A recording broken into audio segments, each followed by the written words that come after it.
Tem um espaço aí ainda para você falar, né? Falei nada disso.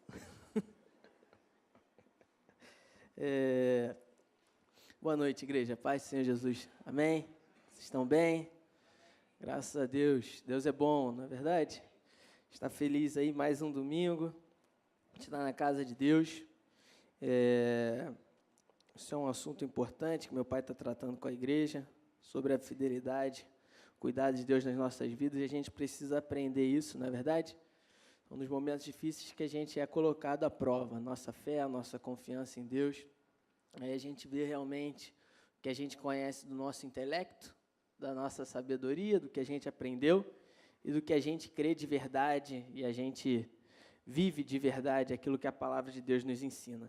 Então, eu tenho aprendido e estamos caminhando nesse processo, não é verdade? Amém?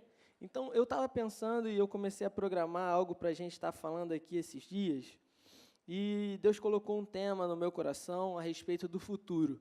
Eu nem pensava que hoje era dia de eleição, quando eu pensei nesse tema, quando o Espírito Santo colocou nesse tema, mas é verdade que quando a gente vive um momento desse de eleição, a gente pensa muito o que vai ser dos próximos 4 anos, não é verdade? Quem entrar aí, como é que vai ser? E aí, numa eleição municipal, como é o nosso caso hoje, a gente tem vereadores, a gente tem os prefeitos, e a gente fica pensando, às vezes a gente trabalha na prefeitura ou com alguma dessas pessoas, a gente fica pensando, o que vai ser se entrar o outro? Se essa pessoa que eu confio, que eu trabalho hoje não entrar? E a gente coloca, e quando a gente pensa a respeito do futuro, um misto de sentimentos, ele invade o nosso coração, a verdade é essa. Às vezes a gente fica ansioso, a gente fica temeroso, a gente fica preocupado, a gente fica cheio de expectativas, cheio de esperança, cheio de fé, de que o futuro nos reserva algo melhor. E a verdade é que o futuro, ele mexe com a gente. E a gente não tem muitas certezas a respeito dele, porque a gente não tem o controle de nada. A gente não tem o controle a respeito das coisas, do que vai nos acontecer ou não. Agora, a gente precisa ter uma direção. A gente precisa aprender na certeza de que quando nós estamos em Cristo Jesus, o nosso futuro é um futuro glorioso para Deus. Independente de quem vai ser o prefeito, o vereador que vai entrar, independente do que vem por aí, a gente precisa ter uma certeza de que é Deus quem cuida da nossa vida, e Ele é mestre em fazer com que todas as coisas cooperem para o nosso bem. Ainda que a gente não espere, não decida se a chuva cai sobre o justo, sobre o injusto, a gente não decide o que acontece com a gente, mas a gente pode ter uma certeza que, independente do que aconteça na nossa vida, Deus, Ele pode transformar aquilo de alguma forma, para que aquilo coopere e contribua para o nosso bem. E com Cristo, nós temos um futuro glorioso garantido. E quando a gente vai para a palavra de Deus, e ela é a base da nossa vida, ela é a base de tudo aquilo que nós fazemos, a gente começa a entender melhor essa situação. Se você pegar a sua Bíblia no livro de Hebreus, capítulo 11, a Bíblia ela fala algumas coisas, lições muito importantes. Enquanto você vai procurando e achando aí, Hebreus, capítulo 11, eu quero te lembrar que na semana que vem, às 9 horas, começa o nosso evento. E eu gostaria muito que toda a igreja estivesse lá, recebendo as pessoas que estão se decidindo por Cristo, estão querendo caminhar ao lado dele, que estão tomando essa decisão de fé. Então, a gente vai ter um dia gostoso, prazeroso ali com os irmãos, em comunhão. O evento é gratuito, você não precisa pagar nada. É um sítio ali no Condado. Qual é o sítio Duas Águias, ali no Condado? É só você chegar lá. Se você for comer, a gente pede para você dar o seu nome. O almoço vai ser cobrado e a gente precisa ter uma ideia de quantas pessoas vão almoçar lá. Então, você pode dar o seu nome para o Antônio Marcos, para o diácono Paulo Jorge, para a Andréia, eles estão ali no meio. E eu queria te incentivar a participar, a se envolver com tudo aquilo que está acontecendo na igreja. Afinal de contas, o nosso futuro também depende disso, dessa comunhão. Certas pessoas dizem que o nosso futuro depende dos livros que a gente lê, das pessoas que a gente convive, não é verdade?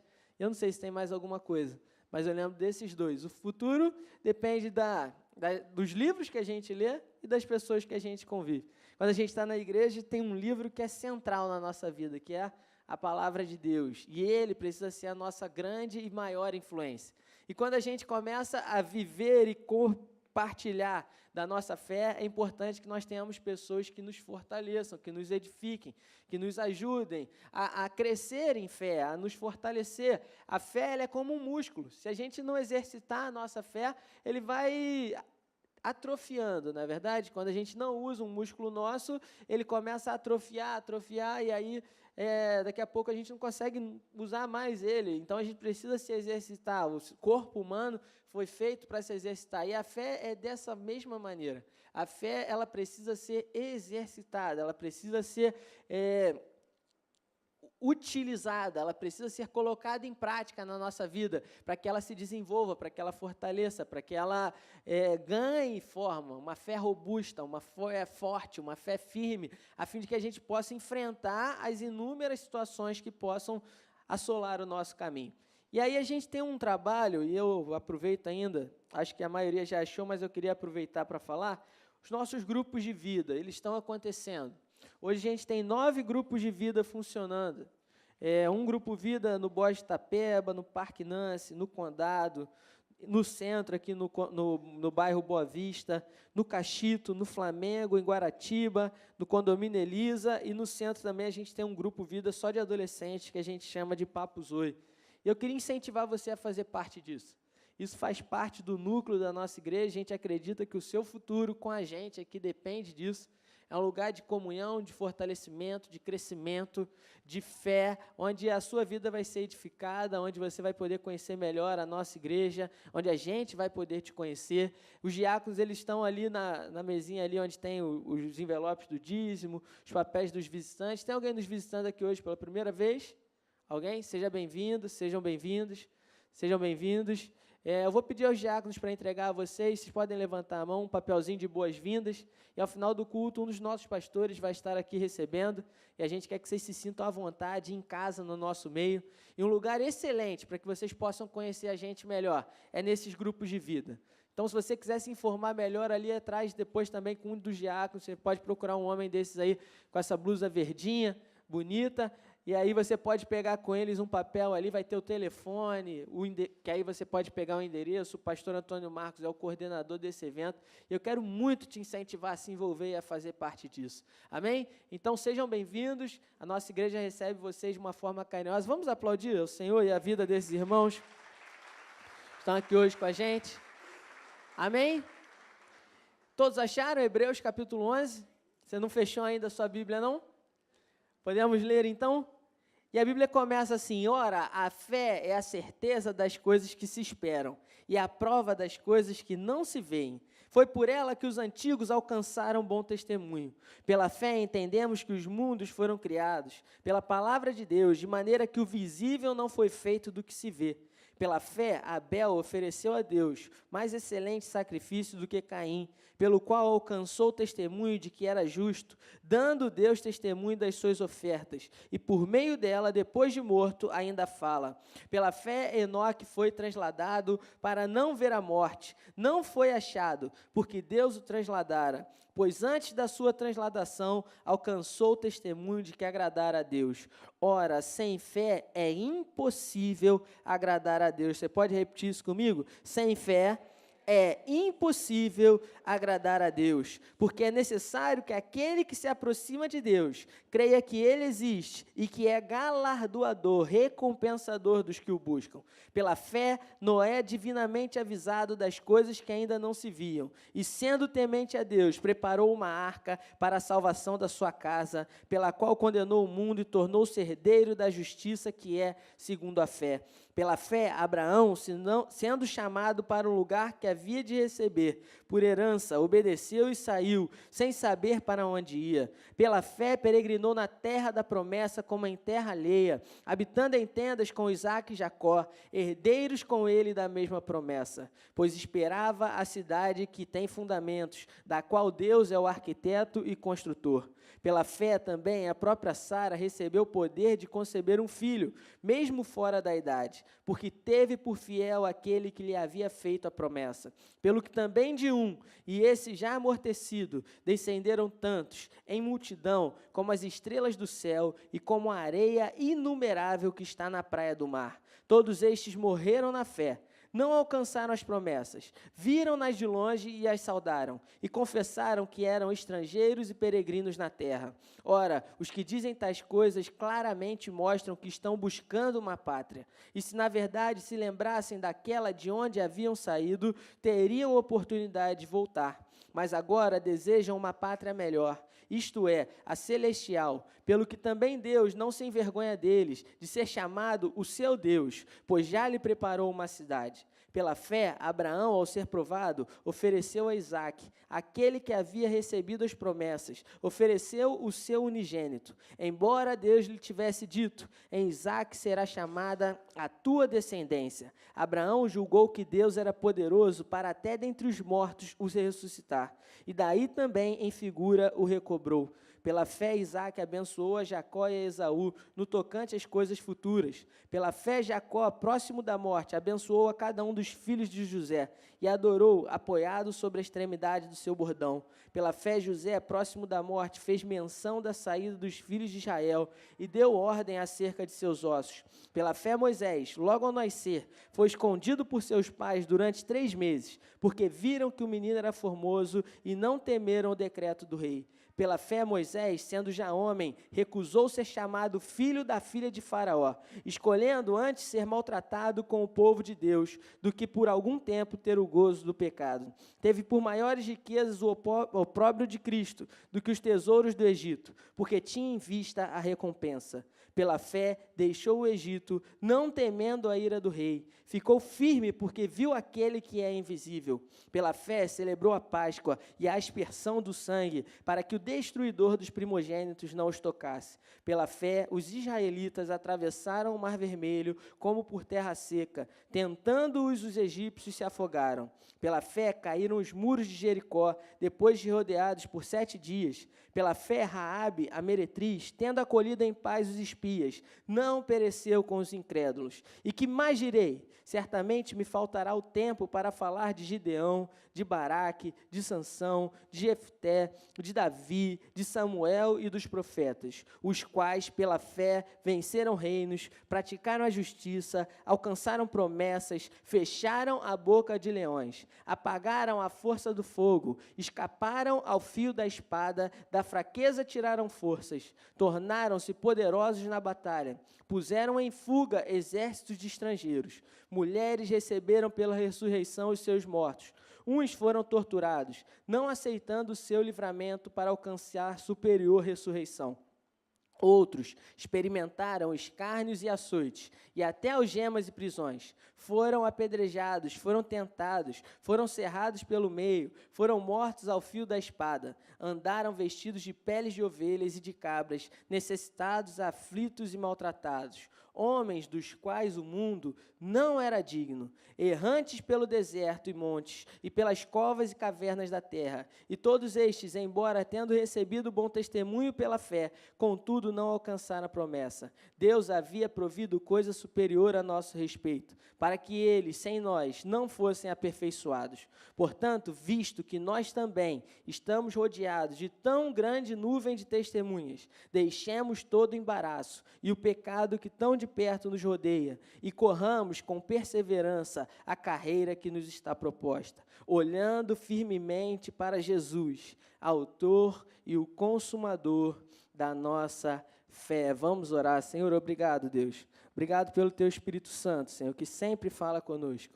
Obrigado, Senhor, pelo Teu Espírito Santo que nos guarda, que nos guia, que nos direciona a um caminho, a um futuro glorioso contigo, Pai. Obrigado porque o Senhor não nos salvou e nos deixou sozinhos nesse mundo, mas o Senhor promete o Espírito Santo, nosso Consolador, o nosso Conselheiro, o nosso Guia, Senhor, que nos conduz a toda a verdade, que nos conduz aos sonhos e os propósitos do Senhor para a nossa vida. Te amamos, Deus, e queremos Te honrar com a nossa vida, com o nosso coração, com as nossas atitudes, com as nossas finanças, com tudo aquilo que fizermos, Senhor. Entregamos a Ti, Pai, o nosso coração e a nossa adoração, Pai. A Ti, Senhor, toda a honra, toda a glória e todo o louvor, Pai. Nos ensina a correr a carreira que nos está proposta, olhando sempre, firmemente para Jesus, o autor e o consumador da nossa fé. Amém? Eu li um texto longo aqui, mas eu queria ler esse texto realmente, porque ele fala para a gente de um rol da fama daqueles que foram chamados por Deus de heróis da fé.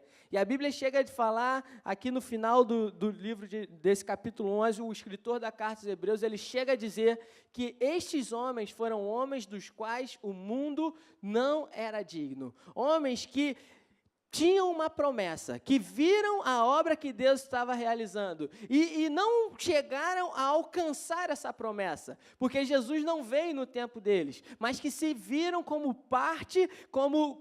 uma parte importante para que a promessa de Deus e o plano de Deus pudesse ser cumprido nessa terra. Eu tenho algo para te falar aqui nessa noite. Todos nós nascemos com um propósito específico de Deus para a nossa vida.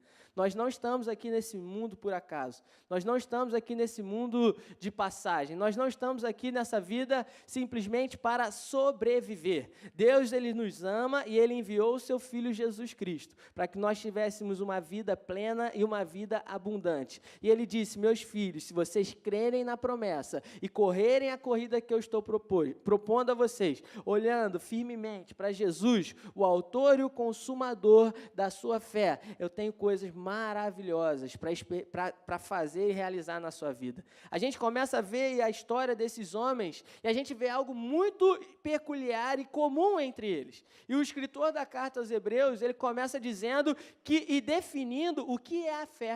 O que esses homens tinham em comum era a fé naquilo que Deus representava para eles. O que Abraão, Moisés, Isaac, Jacó tinham em comum era a fé em Deus, o mesmo Deus que nós servimos hoje, que continua fazendo milagres hoje, que continua andando ao nosso lado hoje, que continua abrindo portas hoje, que continua movendo montanhas hoje, que continua abrindo mar vermelhos hoje ainda, que se levantam na nossa vida tentando fechar o caminho em direção à terra prometida que o Senhor tem para cada um de nós. Deus continua trabalhando hoje, o Espírito Santo continua trabalhando hoje. E me dói o coração ver que muitas e incontáveis são as pessoas que passam por essa vida sem viver e sem descobrir sequer qual era o seu chamado. Sem descobrir sequer o amor de Deus pela vida delas e qual era o seu propósito, o seu plano aqui nessa terra. Eu creio que o grande problema do mundo hoje é não saber o porquê nós estamos aqui.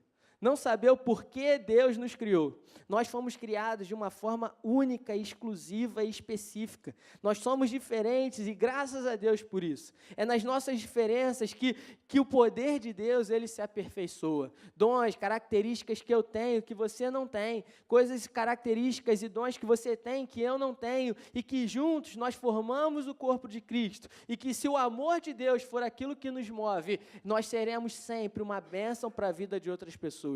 Quando Deus chama Abraão e ele fala, Abraão, sai da tua terra, sai da tua parentela e vai para a terra que eu vou te mostrar. Deus ele começa a plantar em Abraão uma visão, um sonho de um futuro que Deus tinha ao lado dele. Abraão não tinha segurança de nada, não sabia nada a respeito do que aconteceria na vida dele dali por diante. Ele não tinha certeza, ele não tinha nada que pudesse comprovar e saber, ele não sabia nem para onde ele estava indo, ele só tinha a palavra de Deus, ele só tinha aquilo que Deus lhe disse e ele precisava confiar e depender dessa palavra. E Abraão, a Bíblia diz que ele sai do lugar que ele estava, da terra dos seus pais, e ele começa a caminhar em direção àquilo que Deus havia proposto, a terra prometida, ao lugar que Deus havia proposto para ele e para os seus filhos e para a sua descendência. E é fantástico a gente imaginar isso, que existe um Deus todo-poderoso que nos ama, que cuida de todos os detalhes da nossa vida. O difícil é a gente ter essa fé corajosa, para sair daquilo que é natural na nossa vida, para sair daquilo que os nossos olhos, eles conseguem ver, eles conseguem tocar, eles conseguem apalpar, para que a gente possa viver na dimensão do sobrenatural de Deus para cada um de nós, para que a gente possa ter coragem para ir além e viver aquilo que Deus tem para a nossa vida. Júnior, mas eu já estou muito velho, as coisas já passaram, o meu tempo já foi. Você é jovem, por isso você fala de futuro. A Bíblia diz diz que o Espírito Santo ele desceria e os nossos velhos sonhariam. Ele diz que os jovens teriam visões. Então, o Espírito Santo ele continua agindo nessa terra. E ele continua agindo, ele quer fazer algo na sua vida a partir de hoje. O seu futuro começa aqui e agora. Nesse exato momento, você está vivendo hoje a consequência das decisões que você plantou ao longo dos últimos anos na sua vida. As escolhas que você fez. E não adianta agora ficar reclamando. Você precisa agora escolher diferente e seguir firme. Não despreze os pequenos começos. Não despreze as pequenas circunstâncias que Deus tem para você. Quando Deus chama Josué, eu quero abrir com vocês a Bíblia lá em Josué, capítulo 1. Josué ele tinha um grande desafio diante dele. Um dos maiores, talvez, que alguém tenha tido. Josué, ele foi auxiliar de Moisés durante muitos anos. Ele esteve ali ao lado de Moisés, servindo ao lado de Moisés, trabalhando ao lado de Moisés. E um dia, ele tem uma difícil missão de substituir aquele grande líder para o povo de Israel. Ele que havia sido escravo, filho de escravos, toda a sua descendência havia sido escrava no Egito. Moisés ele tinha tido uma educação diferenciada. Moisés foi educado pela filha de Faraó, como se fossem as melhores escolas dos dias de hoje, como fosse a melhor educação disponível hoje. Moisés ele teve tudo isso. E Josué não, Josué era filho de escravos, guerreiro, e ele precisava, e ele foi a pessoa que Deus escolheu para dar continuidade à visão que Deus havia dado para Abraão lá atrás. Depois para Moisés, como libertador do povo no Egito. E aí Deus vira e fala, Josué capítulo 1, a gente vai ler do 1 ao 9, amém? Depois da morte de Moisés, servo do Senhor, disse o Senhor a Josué, filho de Num, servidor de Moisés: Moisés, meu servo, é morto. Levanta-te agora, passa este Jordão, tu e todo este povo, a terra que eu dou aos filhos de Israel. Todo lugar que pisar a planta do vosso pé, vou-lo tenho dado, como prometi a Moisés. Desde o deserto e do Líbano, até o grande rio, o rio Eufrates, toda a terra dos heteus, e até o grande mar para o poente, será o vosso termo. Ninguém te poderá resistir todos os dias da tua vida. Como fui com Moisés, assim serei contigo. Não te deixarei, nem te desampararei. Esforça-te e tem bom ânimo, porque tu farás a este povo herdar a terra que jurei a seus pais lhes daria. Então somente esforça-te e sê muito corajoso. Cuida em fazer conforme toda a lei que meu servo Moisés te ordenou. Dela não te desvie nem para a direita, nem para a esquerda, para que sejas bem-sucedido por onde quer que andares. Não se aparte da sua boca o livro desta lei. Medita nele dia e noite, para que tenhas cuidado de fazer conforme tudo o que nele está escrito. Então farás prosperar o teu caminho e serás bem-sucedido. Não te mandei eu? Esforça-te e tem bom ânimo. Não pasmes e nem te espantes, porque o Senhor teu Deus é contigo por onde quer que andares. Moisés, ele sobe ao monte e ele não retorna. E Deus, ele vira para Josué e fala: Moisés, ele está comigo agora. E Josué, a obra que eu comecei na vida de Moisés, eu quero continuar agora, a partir da sua vida. E ele começa a dar conselhos e direção a respeito do futuro que ele teria para a vida dele e como Deus estaria com ele. E alguns ensinamentos que a gente vê que Deus traz para Moisés, dentre aquilo que é mais importante, ele fala: não se aparte do livro, dos ensinamentos descritos no livro desta lei.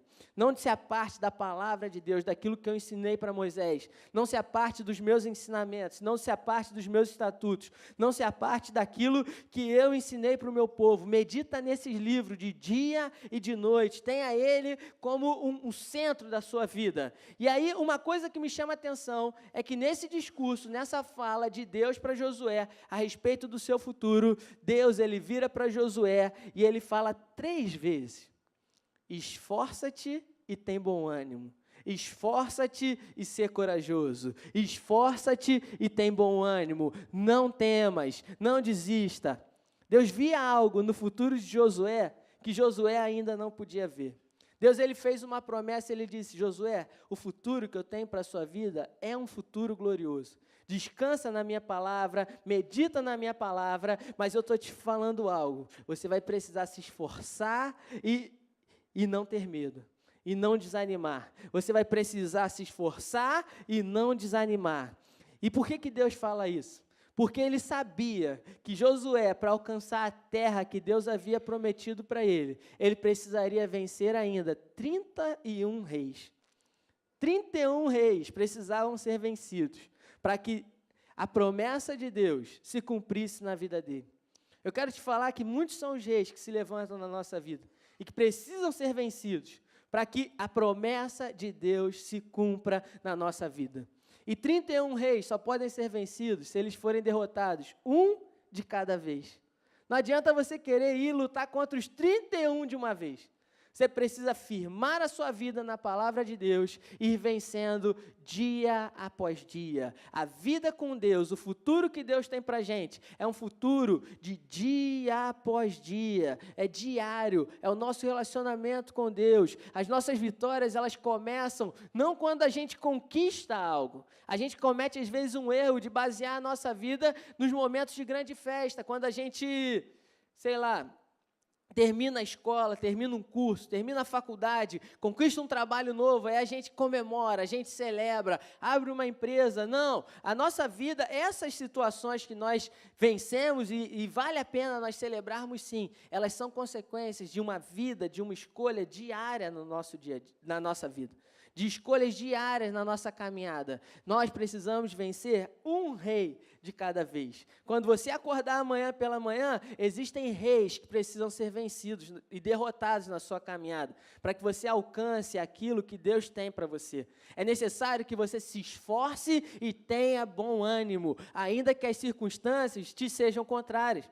Josué, ele precisou enfrentar inúmeras batalhas. A gente vê a batalha de Jericó, a gente vê algumas batalhas em que ele parecia que estava perdendo, mas lá na frente Deus mudava aquilo a seu favor. Algumas batalhas parecia que ele havia sido derrotado e parecia que a promessa de Deus jamais se cumpriria. Foram anos depois que essa promessa se cumpriu na vida de Josué. Aquela geração inteira que serviu a Moisés precisou ir embora, e só Josué e Caleb conseguiram alcançar a promessa que Deus havia tido e Deus havia dado para eles. E o que essas pessoas tinham em comum? Eles tinham uma fé corajosa.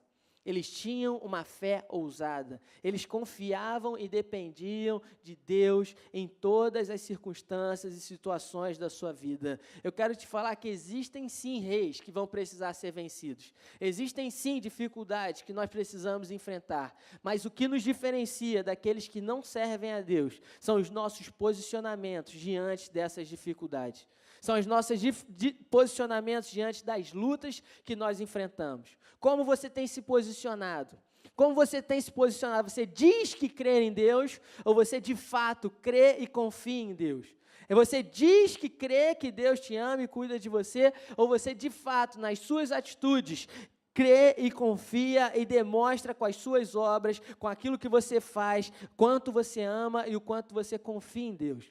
A promessa de Deus, ela continua sendo a mesma, e ela continua espalhada ao longo de toda essa palavra de Deus. De Gênesis a Apocalipse, a Bíblia nos ensina que existe um Deus que nos ama, que morreu numa cruz por nós, que se importa com a gente, que tem uma vida, um propósito para a gente, que tem um futuro garantido para a gente, mas que nós precisamos nos esforçar e ser corajosos, para que possamos vivenciar aquilo que Deus tem sonhado para a nossa vida. Deus, aqui nesse momento, em que ele tem um encontro com Josué, ele sabia o que Josué precisaria enfrentar. Ele sabia que Josué precisaria enfrentar reis, gigantes, territórios, muralhas profundas, muralhas grandiosas, como a muralha de Jericó. Mas ele diz: Josué, eu quero que você saiba de uma coisa: ser forte e corajoso. Não afaste do teu coração os livros dessa lei. Não afaste do teu coração a palavra de Deus. Não afaste do teu coração as minhas promessas. Medita neles dia e de noite, de dia e de noite. E assim você vai ver cada um dos seus obstáculos sendo destruídos e caindo diante dos seus olhos. E quando Deus ele vira para Josué e diante ali da muralha de Jericó, uma das primeiras batalhas que Josué precisou enfrentar, ele vira para Josué e ele dá uma estratégia muito diferente de tudo aquilo que Josué estava acostumado. Ele fala: Josué, vocês vão rodar em volta dessa muralha. Vocês vão cantar louvores a Deus. E quando terminar, vocês vão gritar. E as muralhas vão cair. Você já ouviu alguém ganhar a batalha gritando, com música? Josué é um guerreiro, aprendendo ali a ser um guerreiro, aprendendo a enfrentar os desafios do deserto, a guerrear. Ele sabia que batalha se vence com espada, batalha se vence com luta, mas Josué ele precisou aprender a descansar e a confiar em Deus, porque a nossa vitória, o nosso futuro, é o Senhor quem garante. Toda vez que o homem tenta ajudar a Deus, ele se mete em problemas. Abraão e Sara, quando quiseram ajudar a Deus, eles arrumaram uma encrenca danada. E eles tiveram um filho, não filho da promessa. Eles tiveram um filho chamado Ismael, que foi fruto do relacionamento de Abraão com Agar, a serva de Sara. E por que eles fizeram isso? Porque Deus havia feito uma promessa. Deus falou para Abraão: Abraão, você vai sair da tua terra, da tua parentela, e eu vou fazer da sua vida, de você, uma grande nação. A partir da sua vida eu vou fazer uma grande nação. Mas quando Deus promete, até isso se tornar uma realidade, existe um tempo, um processo, e que ao longo dessa caminhada é que é difícil da gente saber esperar. É quando as coisas ficam difíceis, quando as montanhas começam a ficar muito grandes, e a gente não consegue enxergar o que está por trás dela. E a gente começa a achar que não vai dar. Não vai ter como, o sonho é grande demais, as circunstâncias são grandes demais, é maior do que eu. Não tem como, eu preciso me acostumar, aceitar, eu preciso entender que é assim. Eu tenho problema mesmo com dinheiro, eu não sei me controlar, e as dívidas vão ser parte constante da minha vida. Ah, não, a enfermidade está aí, o diagnóstico está aí, e eu preciso aceitar, foi o que o médico disse, Deus quis assim e tal. Eu quero te falar, meu irmão, que Satanás ele trabalha com a dúvida no nosso coração. A Bíblia fala que o leão, ele vem para, ele está, Satanás, o diabo, ele está como um leão ao nosso derredor, tentando aqueles que eles possam tragar, devorar. Certa vez eu li, eu não sei se é assim que realmente acontece, e quando o leão sai com seu grupo lá de leões para caçar, não é quando o leão macho dá o rugido que é o momento mais perigoso. Você já ouviu isso? O leão, ele dá o rugido, e quando ele dá o rugido, as presas elas se assustam e começam a correr, a fugir dali. E quando elas fogem, tem sempre uma leoa mais jovem, pronta para pegar aquelas presas que estavam escondidas. O problema não é quando Satanás ruge, quando ele grita para a gente, é quando a gente tem medo e foge. Porque aí a gente sai da proteção de Deus e ele começa a poder destruir a nossa vida, trabalhar para afastar a gente. Ele afasta a gente da comunhão da igreja. Ele afasta a gente do nosso relacionamento com Deus. Ele afasta a gente daquilo que Deus tinha para a nossa vida. A gente começa a ficar assustado, com medo. E sabe o que ele faz? Está pronto, preparado, esperando alguém que ele possa tragar, devorar. Essa é o que a Bíblia ensina para a gente. Mas a gente precisa ficar firmes na promessa de Deus. Ficar firmes naquilo que Deus tem sonhado e prometido para a nossa vida. O futuro que Deus tem para nós é um futuro glorioso. O futuro que Deus tem para nós não depende de quem está ganhando essa eleição. O futuro que Deus tem para nós não depende de se o vereador que você apoiou vai entrar ou não. Não depende do que vai acontecer. Não depende disso, meu. Se a tua esperança no seu futuro está só nas coisas dessa terra, a Bíblia fala que você é o mais miserável dos homens. Não sou eu que falo isso. É a Bíblia, mas a nossa esperança, ela está nas coisas eternas. Ela precisa estar nas coisas eternas. E é a nossa esperança naquilo que é eterno, que nos dá a garantia, a fé, a certeza de que o nosso futuro está garantido nas mãos do Senhor. O que esses homens da fé tinham em comum? A fé. Que é o quê? Certeza das coisas que esperam. A prova, a convicção dos fatos que nós não vemos. Eles não viam, Abraão não via o povo lá em Israel, a terra prometida, as coisas acontecendo. Abraão nem viu isso, mas ele tinha uma promessa. E ele viveu com base naquela promessa. Nós temos uma promessa hoje de Deus para a nossa vida. Nós precisamos descobrir qual é o chamado de Deus para nós. Independente da nossa idade, independente do que a gente já tenha vivido. Eu quero te falar que as suas experiências, aquilo que você viveu até aqui, elas dizem respeito àquilo que Deus tem sonhado para realizar a partir de você. Deus tem algo para realizar na sua vida. Deus tem algo para fazer através de você. Você tem um chamado de Deus para ser uma bênção na vida de muitas e muitas pessoas. Quando Deus chama Abraão e Ele promete abençoar Abraão, Ele fala, Abraão, você vai ser uma bênção para muitas pessoas.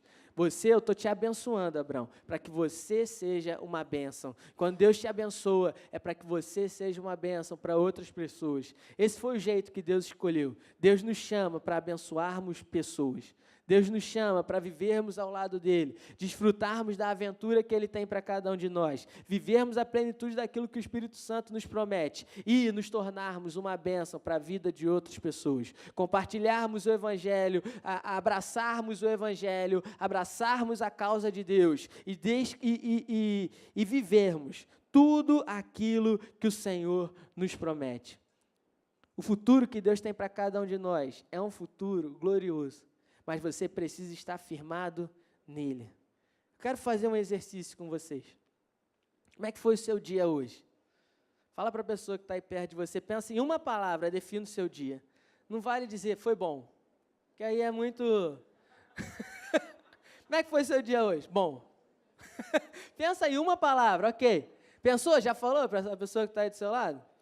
Então, eu quero que você diga para mim, como é que foi essa sua semana hoje? Defina isso em uma palavra. Fala para essa pessoa aí do seu lado. Muito bom. Todos já falaram? Já compartilhou? Está fazendo? Está comigo? Como é que foi a sua semana? Como é que foi o seu último mês? Em uma palavra, ok? Como é que foi os últimos 5 anos da sua vida? Como foram os últimos 5 anos da sua vida? Hein? Como foram? Legal. E os últimos 10 anos da sua vida, como foram? Alguns já perceberam que a tendência é que a gente começa a repetir a palavra, não é verdade? A tendência é que a gente comece a repetir.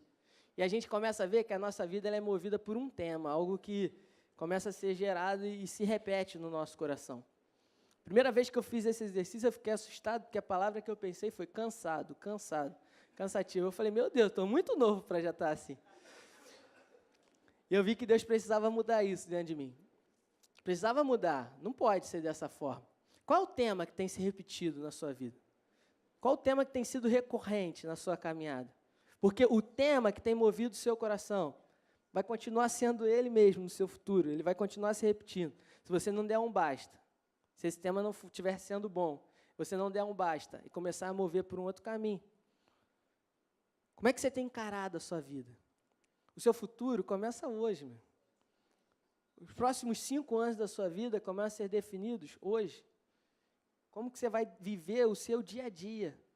Os próximos 5 anos, eles simplesmente não acontecem. Eles são fruto de dia a dia, de vida após vida, de acordar de manhã, trabalhar, buscar a Deus, ter a nossa devocional com Deus, ser cheio do Espírito Santo, ouvir a voz de Deus e tomar decisões de acordo com aquilo que Deus tem para a nossa vida. Não adianta daqui a 5 anos você falar e reclamar assim, mas eu queria que tivesse tudo diferente, se você não começar a mudar hoje. Porque o tema recorrente na sua vida, se você não der um basta, ele vai continuar sendo ele, se repetindo. E isso vai ser algo que vai te acompanhar. Tem gente que fala, Júnior, quando eu tiver mais velho, aí eu já vi alguns adolescentes, eles falam assim, não, Júnior, estou estudando para o vestibular agora, mas eu prometo, quando eu entrar na faculdade, aí eu vou me dedicar legal para as coisas de Deus. Eu falo, tá bom, irmão, eu acredito. E aí ele entra na faculdade, pô, Júnior, tá mó correria. Quando eu terminar a faculdade, aí eu prometo que eu vou me dedicar às coisas de Deus. Eu falo, até acredito, finjo que acredito. E aí ele fala, não, Júnior, terminei a faculdade, agora eu estou aí trabalhando, me inserindo no mercado de trabalho, mas quando as coisas se estabilizarem, daqui a pouco eu estou casando, eu vou servir a Deus com a minha esposa. E aí ele casa. né? Aí, beleza. Júnior, depois que vierem os filhos, que eu casei agora. Então, assim, casar, sabe como é que é, né? Fica difícil, a gente casa, começar a minha vida e tal. Mas depois que eu tiver meus filhos, as coisas acalmarem, aí tem o filho. Aí, meu irmão, você já entendeu, né? Quando eu me aposentar, quando meu filho casar, aí morre e você fica dando desculpa. Morreu e não serviu a Deus hora nenhuma. Por quê? Porque são suas escolhas, suas prioridades.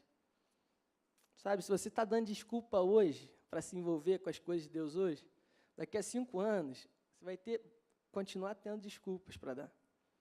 Daqui a 2 anos, você vai ter desculpas para dar. Daqui a 10 anos, você vai ter desculpas para dar.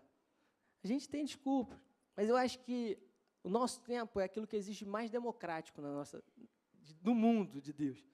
Todo mundo ganha a mesma quantidade. Júnior, eu não tenho tempo. Meu irmão, o seu tempo é o meu tempo. Cada um tem o seu e divide aí do jeito que você quiser. Você tem 24 horas por dia. Eu também. Como é que eu divido esse tempo? Eu não sei. Eu sei o meu, eu não sei o seu. Quero dormir 12 horas. Ótimo. Durma 12 horas. Mas sabe que vai deixar de fazer um monte de coisa. Enquanto você está dormindo, tem gente fazendo um monte de coisa e realizando. Então, assim, o tempo, ele é democrático. O tempo é igual para todo mundo. Agora, como você tem administrado o seu tempo? Isso vai determinar o seu futuro. Onde você tem colocado o valor, onde você tem colocado o tema da sua vida, essa palavra que se repete, recorrente, dentro do seu coração, dentro do seu imaginário. Que palavra tem sido essa? Será que você fica satisfeito com essa palavra? Ou será que você precisa mudar? Será que você precisa tomar hoje uma postura e falar, não, meu futuro, não quero mais isso para a minha vida. Não quero mais que continue dessa forma. Desânimo, fracasso, tristeza, depressão, cansativo, cansado, desanimado, e seja lá mais o que você pode estar pensando aí. Você precisa ter isso dentro de você. Qual é o tema recorrente do seu coração? Nosso tema precisa ser um tema de fé. Você está aqui numa igreja hoje, uma igreja centrada na palavra de Deus, que tem Jesus como centro, que ama a Deus e ama as pessoas. Esse é o lema da nossa igreja. E nós temos um desejo muito grande de fazer com que esse evangelho seja conhecido, seja compartilhado, porque eu entendo que foi ele que mudou a realidade completa da minha vida, da minha família. Tudo que eu sou hoje, a paz que eu tenho na minha vida, na minha família, o bom relacionamento que eu tenho com meus pais, tudo isso é fruto de uma decisão que meus pais tomaram, meu avô tomou, eu tomei, e meu filho vai colher as bênçãos e ele vai precisar tomar essa decisão também, de que Jesus Cristo seria o centro da nossa vida, o centro da nossa existência. É por isso que no final de Hebreus, no início de Hebreus capítulo 12, depois que Deus traz essa história toda dos heróis da fé, ele fala para a gente, portanto, visto que nós também estamos rodeados de tão grande nuvem de testemunhas, deixemos todo embaraço e o pecado que tão de perto nos rodeia e corramos com perseverança a carreira que nos está proposta. E como é que a gente deve correr essa carreira? Olhando firmemente para Jesus, o autor e o consumador da nossa fé. As circunstâncias nos desanimam, as montanhas aparecem e tentam nos tirar do caminho, tentam nos afastar. O leão ruge para tentar nos amedrontar e nos fazer parar. Mas nós precisamos ter no nosso coração a mesma palavra que Deus trouxe para Josué. E falar, Josué, não tenha medo, não temas, esforça-te e sê corajoso. Não se desanime, não fique parado, Josué. Esforça-te e tem bom ânimo, porque eu sou contigo. Você pode ouvir o Senhor falando contigo isso nessa noite hoje? Não tenha medo. Esforça-te e tem bom ânimo, porque eu, o Senhor, eu sou contigo. O futuro que Deus tem para a nossa vida é um futuro glorioso. Mas isso começa com uma fé corajosa, que começa a ser gerada no nosso coração. Uma fé que precisa ser exercitada. A fé vem por ouvir e ouvir a palavra de Deus. Não vem de outra forma. Se você quer ter uma fé corajosa, você precisa ouvir e ouvir e tornar a ouvir, e ouvir novamente, e ouvir outra vez, e meditar, e estudar, e ler, e ouvir outra vez a palavra de Deus. Mas as pessoas vão falar, pô, tu vai para a igreja de novo, cara. Você vai na terça para a escola, depois vai na quinta para assistir o culto, depois vai domingo de manhã, domingo à noite, tem sábado, tem evento também. Meu Deus, você tem que viver a vida. Meu irmão, isso é que é viver, cara. A gente cantou aqui no final de semana passada. Isso é que é viver. Você saber que Deus está construindo a sua vida, que você está no centro da vontade de Deus, que Ele está construindo um futuro, que Ele está construindo uma história a partir de você, que vidas estão sendo abençoadas a partir da sua vida. Sobreviver nesse mundo é muito sem graça. Mas dar o primeiro passo de fé exige coragem. Coragem. Coragem para ser criticado, coragem para ter que depender e confiar de Deus somente, sem enxergar o que te espera, mas sempre com uma certeza de que o meu Redentor vive e Ele se levantará em meu favor.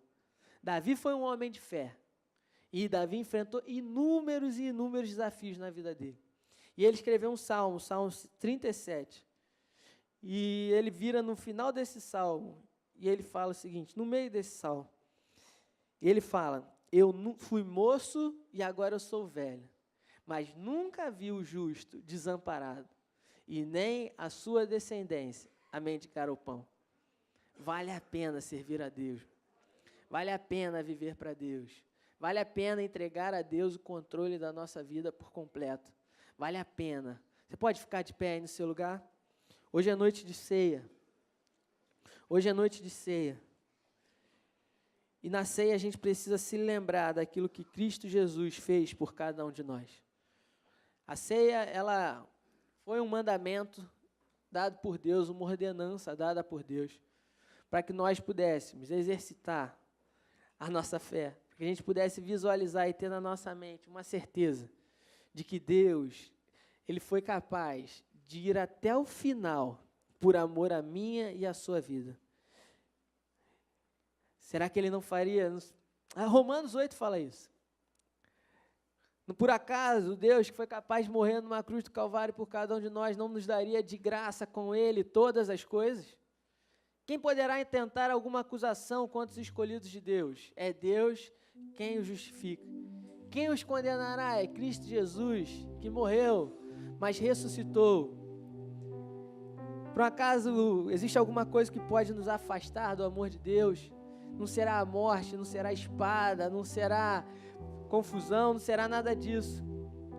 Eu vos digo que em todas essas coisas, nós somos mais que vencedores por meio daquele que nos amou. Satanás é um inimigo derrotado. Nós somos mais que vencedores porque a batalha já foi vencida por Cristo Jesus. Tudo que Deus nos dá hoje é pela sua graça. E nós recebemos isso pela fé.